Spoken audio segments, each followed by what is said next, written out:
Hi, today I am teaching you the basics of audiometry. Audiometry or audiology is the subject of hearing loss. Why do we take this tests, audiometric tests? There are two types of audiometric tests. These tests are, one is Rinne test, which is done by a tuning fork. The other one is a Weber test, which is also done by tuning fork. So these tuning forks are like this is a tuning fork.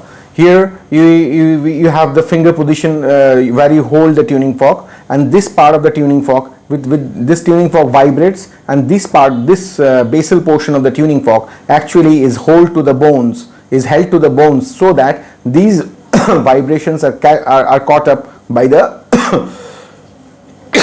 ear. So there are different types of tuning forks of different frequencies. There are 512 hertz, then there is 256 hertz, and there are double of this 1024 hertz tuning forks. So these tuning forks are actually used. This one is actually used for Rinne, and for Weber 256 as well as 512. These two tuning forks are used for Weber. So what is the basic thing? The basic thing is that this tuning fork vibrates. This tuning fork continues to vibrate. I am giving it by arrows. This vibration of the tuning forks, leads to some kind of sensation in the inner ear, in the cochlea, and this sensation passes along the cochlear nerve, and we hear that vibration. So we have the ear canal, then we have the ear bones, and then that hits the cochlea. These ear bones then hits the cochlea, that we know. Cochlea has 2.5 turns, and within this cochlea, this ear bone hitting this cochlea, then this sound waves are traveling across this cochlea in this 2.5 turns, and these sound waves create a wave inside this cochlea, and this wave can travel much farther. Say this is the cochlear membrane, and these are the waves that are created. These are the waves that are created. It can travel like this. It can travel a bit farther. There are different frequencies of waves that travel along this cochlea, and they produce sounds of. These waves are of different intensities and as well as of different frequencies, and they travel along the cochlea differently. Now, this cochlear membrane, this membrane of the cochlea are being supplied by numerous cells, that hair cells, and these hair cells can go to supply nerves, and these nerves are the origin of the cochlear nerve, the main cochlear nerve, which takes this sensation from this vibrations from this membrane, and these nerves go to the brain to tell us about a sound, to tell us about there is a sound that has arrived in the cochlea, and the brain then hears that. So if there is any deficiency in this transmission process, we call it sensory neural deficit. Sensory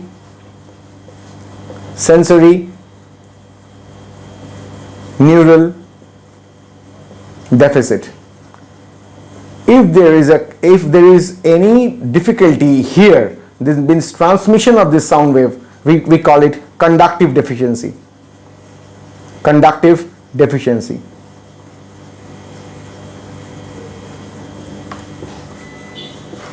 So this conductive deficiency and sensory neural deficiency are different things. One is the sound is not reaching the cochlea, that is conductive deficiency. The sound is not reaching due to loss of conduction. Maybe there can be an inflammation here, maybe there is an infection here, maybe their bones are not vibrating properly, maybe the tympanic membrane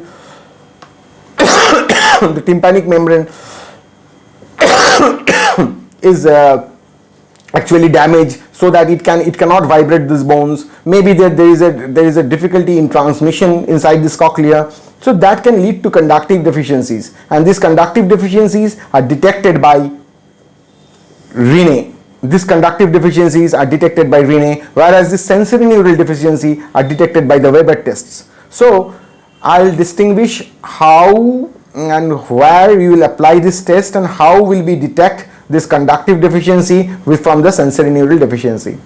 So the Rinne and the Weber done together. These tests are done together by the in an audiometry lab, and these tests together done together can tell us about whether this deficiency or deficiencies has arisen from conductive nature or due to some sensory neural deficit due to the abnormal or lesser the sound is now traveling, but there is a lesser transmission, or the sound is not being able to excite the nerves, or the nerves are not being able to carry the sound waves to the brain. So this is the sensory neural deficit that has happened. So sensory neural deficits are generally detected by Weber, and conductive deficiencies are detected by Rinne.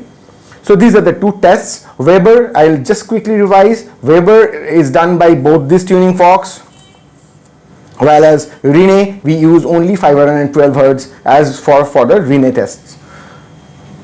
Now I'll go to a little bit different topic.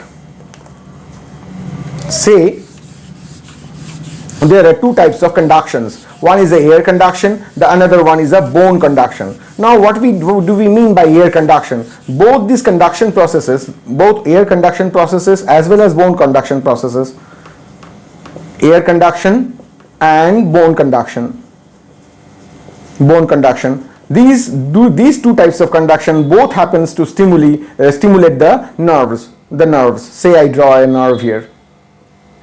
Both happen to stimulate the cochlear nerve. So how does air conduction and bone conduction is different? Air conduction means generally in our ear we generally hear any sound through air conduction. Means the air, there is a sound wave in the air, which gets to hit the tympanic membrane, and the tympanic membrane vibrates. The vibration of the tympanic membrane is being transmitted by the ear bones, the malleus, incus and stapes that we know, the ear bones now vibrate, and then they hit the cochlea, this cochlear membrane, and this cochlear, there is a wave created in the cochlear membrane inside the cochlea. The cochlea, as we know, that is like it has turns.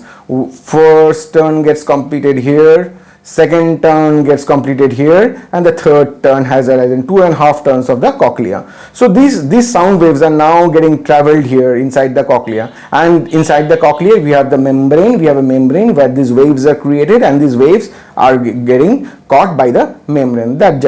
So what is air conduction? The air conduction is this process. And what is bone conduction? See, this is the middle ear. This is the middle ear,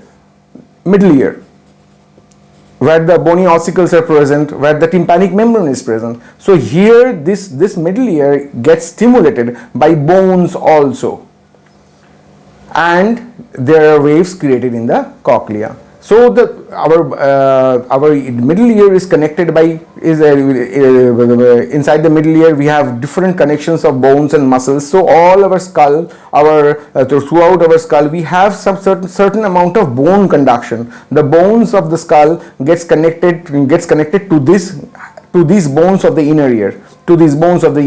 And this conduction also happens to stimulate the cochlear nerves, and this also leads to perception of sound, and this perception of sound of the tuning fork vibration, of the tuning fork, specifically the tuning fork vibrations are being caught by the bone conduction mechanisms. And the tuning fork with the vibration of the tuning fork, air conduction also takes place. The vibrations get traveled by air, as well as bone conduction can also take place. So the tuning forks are used for both air conduction as well as bone conduction, and this 512 Hz tuning fork that we use for Rinne test are basically for bone conduction, as well as for air conduction, and basically for Rinne test, and that measures conductive losses. Rinne is for conductive losses.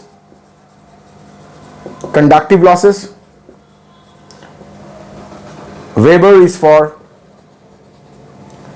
sensory neural deficits. Okay, so I'll quickly read about this, and I'll take you to a chart. I have drawn for you a chart, and that I'll take you to that chart. Let me bring down that chart. First I'll explain this whole thing, then I'll go to the logics, then I'll go to the apparent rationale of this test. First I'll let you know the whole thing. I have given the Weber tests. The Weber tests are in the here in this part. All the Weber tests are in this part, and the Rinne is given in green, Weber is written in red, and these red dots, these are the Weber experiments. In the Weber experiments, what happens is lateralization. Say I put the tuning fork on the center of the forehead, the forehead bone gets then conducts this. There is a bone conduction from the forehead bone to the two ears, to the two different ears, right ear and the left ear.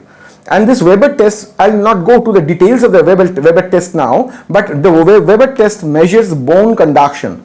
The Weber test measures bone conduction. It detects sensorineural loss, that I have already told you. Weber test detects sensorineural loss as well as conductive loss, but in a different way.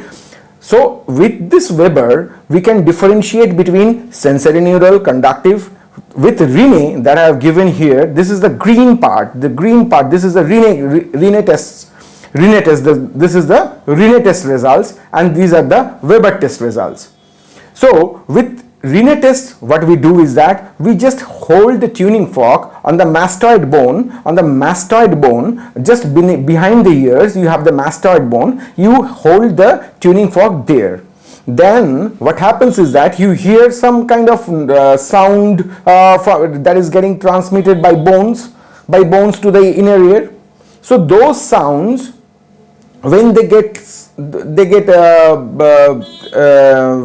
very minimal, when these sounds disappear, then with that vibrating tuning fork, with that disappearing sound from bone conduction, you are not being able to hear that bone conduction, that sound anymore through bone conduction. Then you hold that vibrating tuning fork from the bone to the front of the ear, 2 centimeters to the front of the ear. And then also the tuning fork is less vibrating. Then also you can hear a sound. With the lesser vibrating tuning fork, you can still hear the sound. So now this was for ear conduction. When I vibrated the tuning fork, say I vibrated the tuning fork and I hold them on the bone. Now the tuning fork is vibrating vigorously.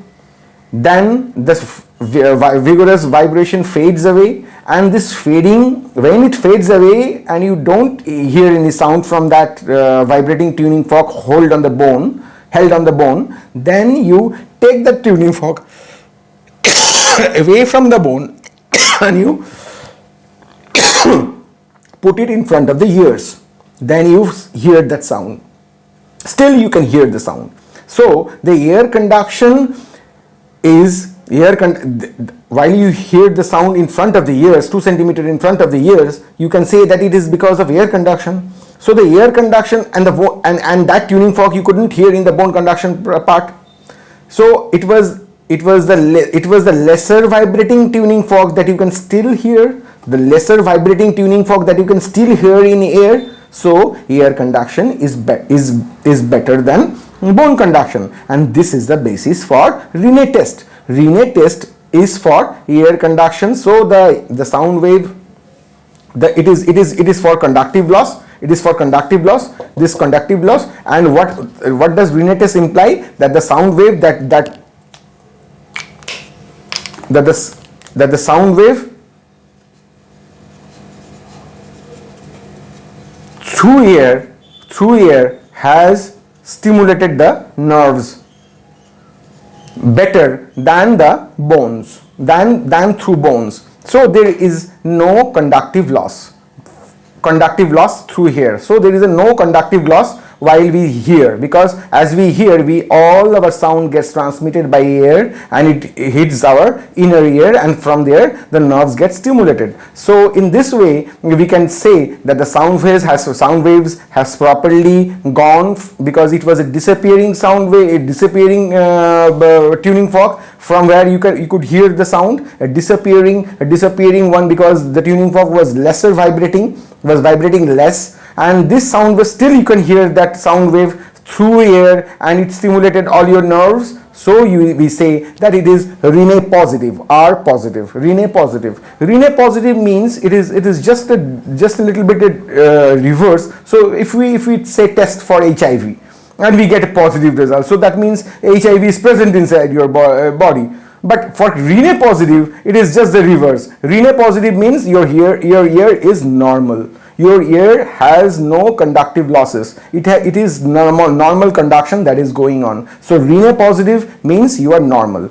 So I'll go to here. This is the Rinne result. The Rinne result for left ear is positive. So your left ear is normal.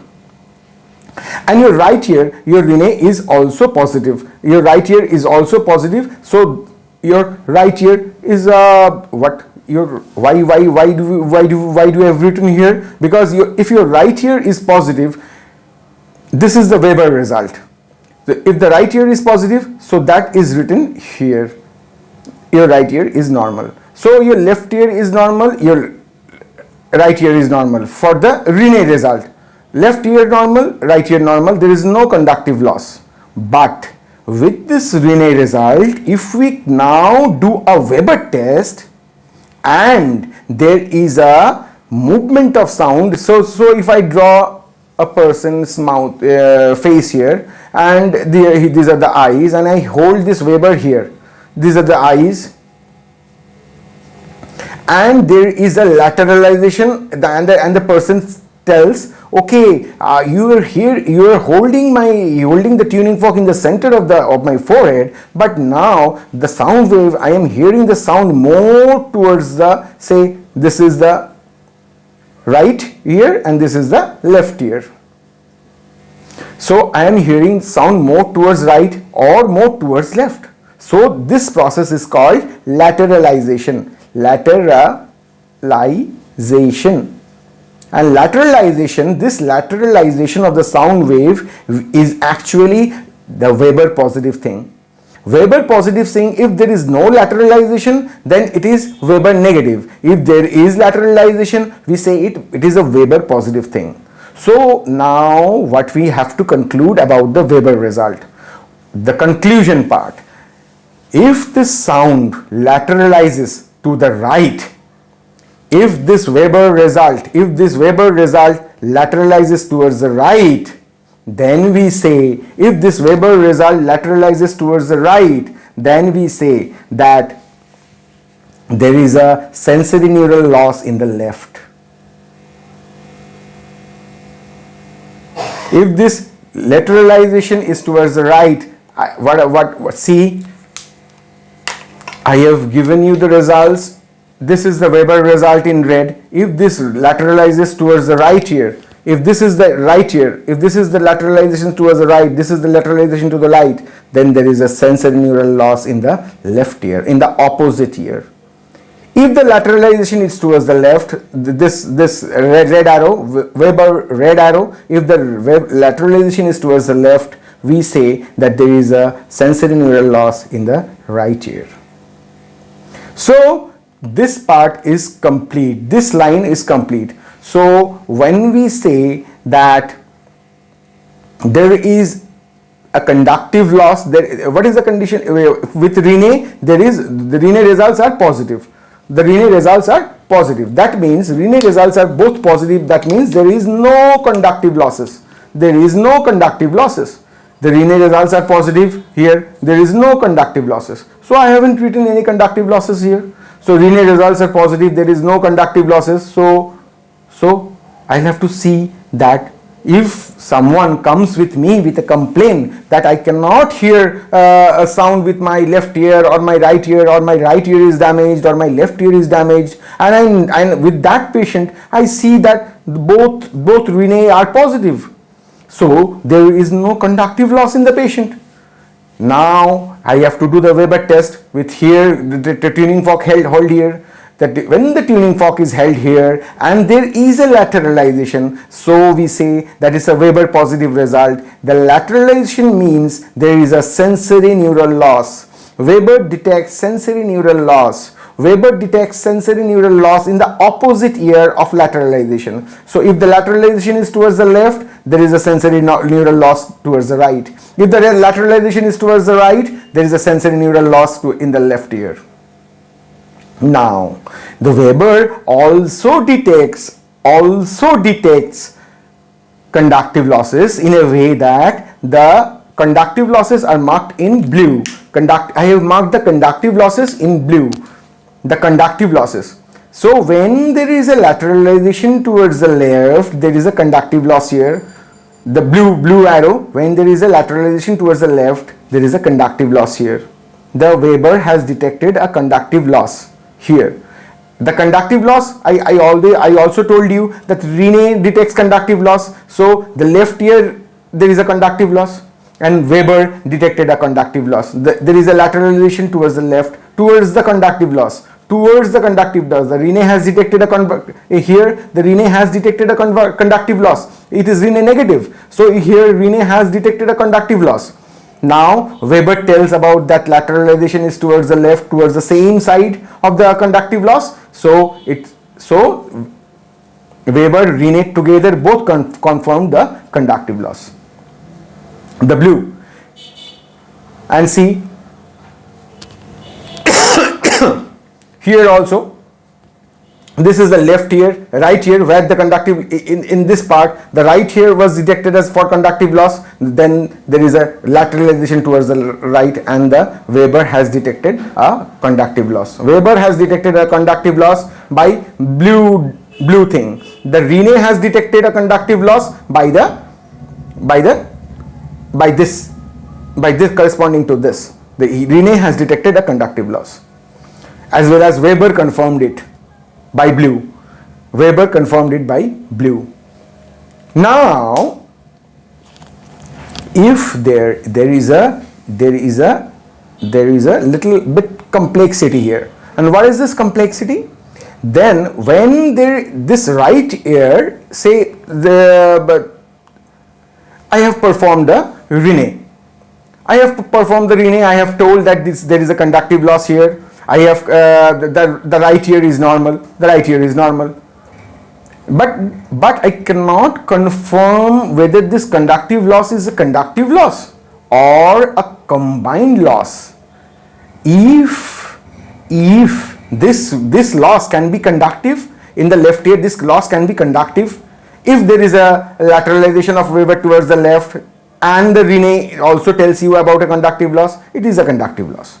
But if with the Weber there is a second logic. If with the Weber there is a right lateralization, then right lateralization, I always told you the Weber always tells about the other ear for sensory neural loss. If there is a right lateralization, the red arrow, right lateralization, then there is a loss here, and Weber tells you about a sensory neural loss. So this loss, if there is a right lateralization, then the loss is no longer a conductive loss. The loss is a combined loss.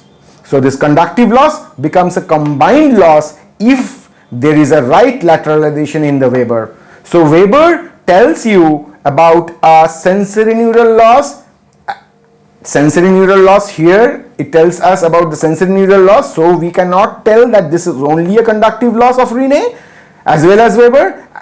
If the Weber can give two types of lateralization. It can lateralize either to the left or to the right. If it's a left lateralization, Rinne is confirmed, it's a conductive loss. But if it is a right lateralization, then it's a combined loss. Now, just the reverse, the combined loss, this SN of the right lateralization, the sensory neural loss has contributed here to the combined. The sensory neural loss of Weber has contributed here to make it combined loss. Just the reverse here is now damaged. The conductive loss is here, but this conductive loss with the Weber and with left lateralization to the opposite, the right ear is becoming having a combined loss. But with the Rinne, the left ear was conductive. With right lateralization, right lateralization of the Weber, it was a conductive loss, but it became combined loss because there is a right lateral, there is a lateralization in the left, and this becomes a combined loss. So these are the intricate details about. So if the Rinne is negative for both, so we will say that if there is a negative for both, so all these losses will be conductive. All these losses for right ear or left ear, right ear, both will be conductive. But with this Rinne negative for both ears, if there is a lateralization towards left, we will not be saying that the right will be having a combined loss. If there is a lateralization, then if there is no lateralization, then the total hearing loss will be combined. The left and right ear will be conductive, and it will both be conductive. If there is a hearing loss and both are conductive, right ear and left ear both are conductive. But with lateralization in the Weber test, your left ear, with left lateralization, your right ear will be having a combined loss. With right lateralization, your left ear will be having a combined loss, this one. So maybe with this I have explained you with all the different types of tests with different combinations, Weber, Rinne. I'll quickly summarize the whole thing. Rinne gives a conductive loss. So if a patient comes with you saying that I cannot hear with my right ear properly, so there is already a deficit being already identified. You have to identify whether the deficit is a sensorineural deficit or a conductive deficit. But when the deficit is identified, it is easier to conclude. But it can be in case of old patients, it can be both. It can be sensorineural deficit in both ears. So if there is no lateralization in the Weber in both ears, no, there is no lateralization in both ears, it can be normal. It is normal. When there is no lateralization, we say that it is normal. But it can be equal sensorineural loss. With no lateralization, we can say that it is equal sensorineural loss. With no lateralization, we can say that it is equal conductive loss with both Rinne. With both Rinne negative, equal conductive losses.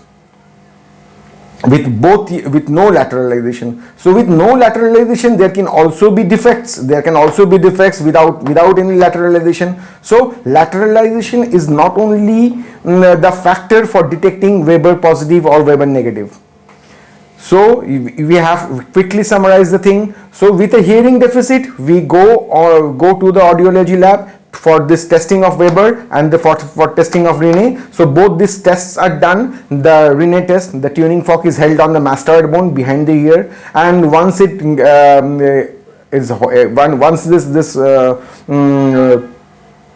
say tuning fork is held on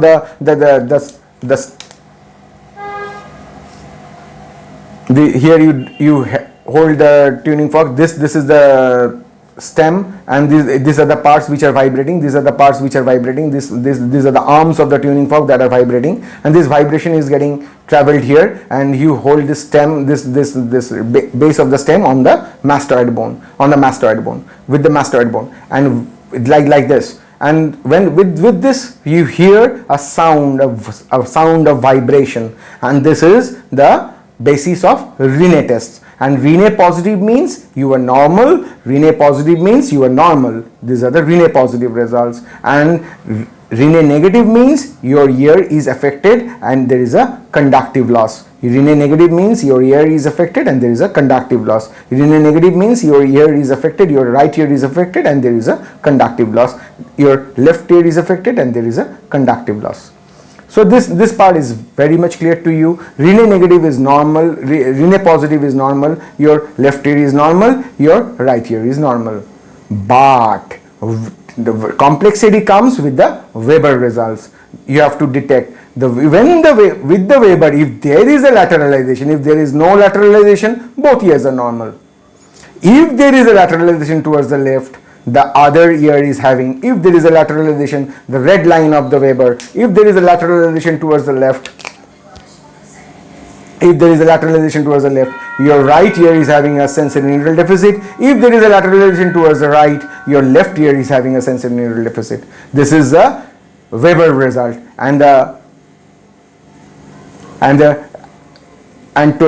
this applies for here, and this applies to a combined hearing loss, in the left ear. A combined hearing loss, this negative Rinne means there is a conductive loss, and it becomes a combined loss with right lateralization, it becomes a combined loss. It no longer stays conductive, it becomes combined loss. The left ear becomes a combined loss. Here I was only telling that it was a conductive loss in case of left lateralization, but with Weber with right lateralization, we have to tell that it's not a this left ear deficiency is not a conductive loss, but it's a combined loss. It has become, this left ear deficiency has become with a right lateralization of the Weber, this right lateralization in the Weber, the right lateralization in the Weber, we say that this has become a combined loss. The combined loss. So I think that this part is clear to you all. Thank you for hearing. Okay.